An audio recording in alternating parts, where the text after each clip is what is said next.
Өнөөдрийн байдлаар Монгол улсад үйлчлэгээ болж байгаа хадгалан зээлийн оршуудын нийт хөрөнгө ойролцоогоор 380 орчим тэрбум төгрөг байгаа юм байна гэж бол харж байгаа.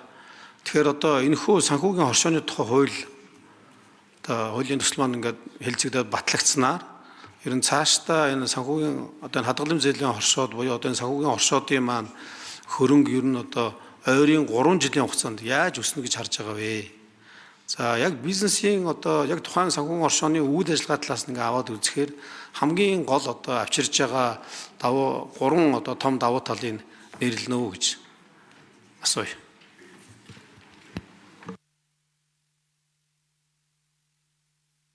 За хууль санаачлагч Дорцронгийн өрөөнд тавьж хариулна. Саранзан бол гишүүний асуултанд хариулъя.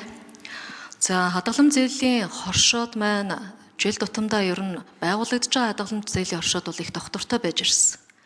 2014 онд нийслэлийн иргэдийн урал одоо нийслэлийн төсвөөс 14.5 тэрбум төгрөг гаргаж 100 гаруй хадгалан зээлийн оршоо байгуулсан тэр цаг хугацаанд бол харин их өндөр өсөлттэй байсан юм байна л.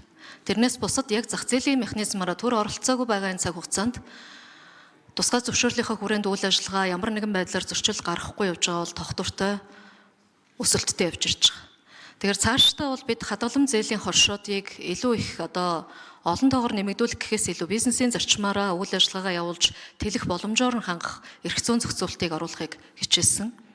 Мэдээж хууль эрх зүйн хувьд 3 давхар одоо хамгаалтын тогтолцооны хувьд шалгуур шаардлагуудыг бас хангаж иж санхүүгийн эрсдэлгүй үйл ажиллагаа явуулах энэ үүргээ хэрэгжүүлж байгаа хадгалан зээлийн оршууд зах зээлийнхаа зарчмаар өсөд явах боломжтой гэж ингэж харж байгаа.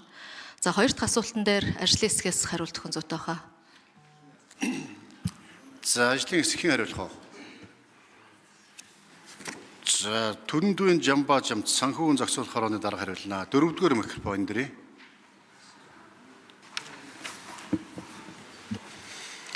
За та бүхэнд энэ өдрийн минь төргий.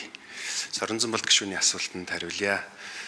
За өнөөдрийн байдлаар Монгол улсад 172 хадгалан зээлийн хоршоо санхүүгийн зохицуулах хорооноос тусгай зөвшөөрлөлтөөр үйл ажиллагаа явуулж байгаа.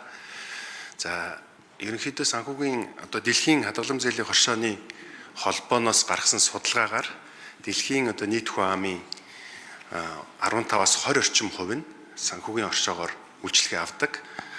Ийм судалгаатай өөрөөр хэлбэл алслагдмал бүс нутагт санхүүгийн үйлчлэгээг түргэн шуурхай хүргэх ийм онцлогтой байгаа.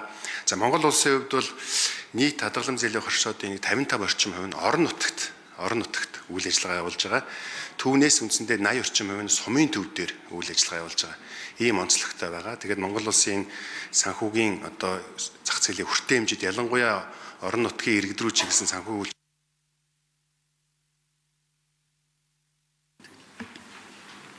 За гүйцэтгэд хариулчихъя. 4-р микрофон. Үйлчлэгээний хүртээмж бол нэлээдгүй нэмэгдэнэ гэж бид харж байгаа. Ялангуяа одоо энэ санхүүгийн оршооны одоо байрлалаар нь авч үзэх юм бол нийт орон нутагт үйл ажиллагаа явуулж байгаа хадгалан зээлийн оршооны 50 орчим хувь нь баруун аймагуудад үйл ажиллагаа явуулж байгаа. За иргэдийн одоо тухайлбал бид бүхэн бол энэ баруун аймагуудад жишг болсон энэ санхүүгийн оршооны жишгүүд бол бий. Ялангуяа Баян-Үйлгийн аймгийн Цэнгэл суманд үйл ажиллагаа явуулж байгаа нэр бүхий 3 хадгалан зээлийн хоршоонд тухайн сумын одоо идэвхтэй хүн амын 92% нь санхүүгийн үйлчлэгээ авч явж байгаа. Тэгэхээр бид бүхэн энэ хуулийн төсөл ингээд хилцэгдээд дэмжигдээд батлагдаад явал санхүүгийн бичил санхүүгийн институт маш найдвартай энэ 3 давхар хамгаалтын тогтолцоотой институт бий болсноор орон нутагт алслагдсан бүс нутгуудад бичил санхүүгийн үйлчлэгийг маш асар одоо хям зарлаар хүрэх юм боломжууд бол нэмэгдэнэ гэж харж байгаа. За баярлалаа.